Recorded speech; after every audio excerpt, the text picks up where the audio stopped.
День детского телевидения и радио – это международный праздник, который отмечается в первое воскресенье марта и является, как и мы, дети, очень яркой, теплой и солнечной датой. Мы решили показать вам сегодня, как зажигаются новые звезды журналистики. Подробности в сюжете Айшат Гакаевой. Мы находимся в детском технопарке «Кванториум», где дети в медиа-студии «Созвездие» учатся журналистике. Здесь учатся будущие звезды детского радио и телевидения. Сейчас мы узнаем, как это происходит.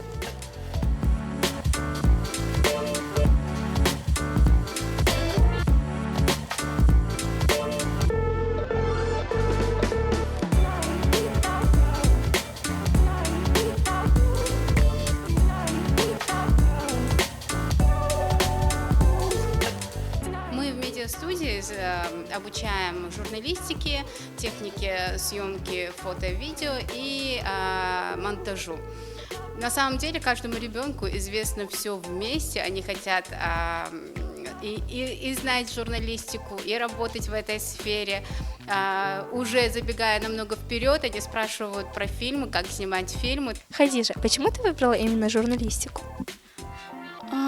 Я выбрала журналистику, потому что мне нравится быть журналистом, и потому что я в будущем хочу работать на этой профессии, это интересно.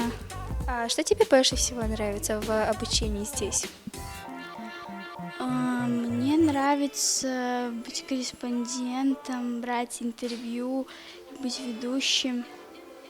В этот день все мировые радио и телекомпании дарят эфир детям. Вот и нам выпала сегодня такая честь сделать сюжет о нашей учебе. Гакаева Айшат, Хаджиев Ибрагим специально для агентства «Грозный информ».